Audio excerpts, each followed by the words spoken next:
Comment faire pour muscler le cerveau? C'est pareil. Il faut le sentir relié avec le tout.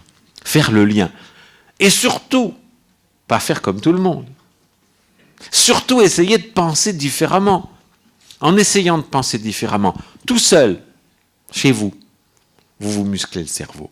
Chaque fois que tout le monde pense quelque chose, de dire « Attends, mais comment pourrait-on penser le contraire? Et que serait le contraire ?»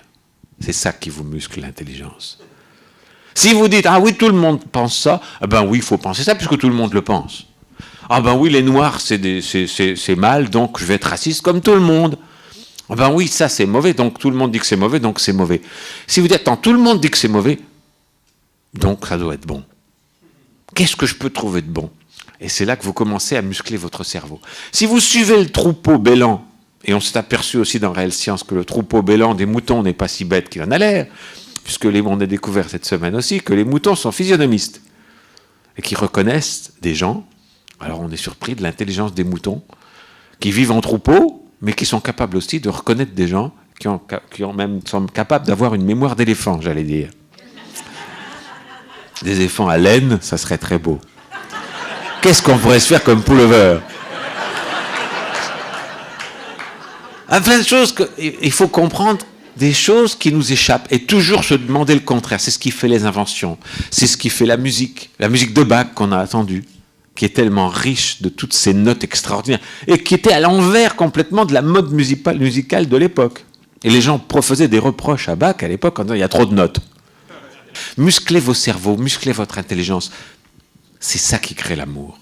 L'amour, c'est toujours se demander, quand il est politiquement correct de haïr quelque chose, quelqu'un, est-ce qu'on ne pourrait pas l'aimer? Et pourquoi on ne l'aime pas? Parce que la solution est toujours dans l'amour. Parce que si on rencontre des choses qui sont tout à fait contraires à ce qu'on pense, tout à fait contraires à ce que le monde admet, et qu'on essaie de voir ce qui est aimable dedans, alors on va muscler son cerveau. Dans le pire des criminels, dans la pire des choses, il y a quelque chose à aimer. Il y a toujours quelque chose à aller chercher pour dire, ok, oui, c'est condamnable, oui, c'est des criminels. Ok, d'accord, mais qu'est-ce qu'on peut trouver de beau? Dans le yin et le yang, hein, dans ce noir absolu de cette goutte noire, là, il y a un petit rond blanc. Parce que dans le plus noir, il y a toujours quelque chose. Et dans le plus blanc, il y a toujours un peu de noir. Si tant est que le noir soit le mal et le blanc le bien, ce qui n'est encore pas non plus une évidence. Mais toujours se demander pourquoi. Et c'est comme ça que vous musclez la conscience, et en musclant la conscience, c'est comme ça qu'on développe l'amour. Car si on réfléchit, on ne peut plus haïr. Si on réfléchit, on ne peut plus qu'aimer. Aimer son prochain, celui qui pense comme nous, qui est de la même race, du même pays, de la même nation, et qui a raison, oui.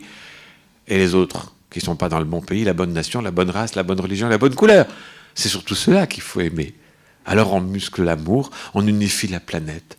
On unifie les planètes, on unifie l'univers, qui est déjà uni vers l'infini.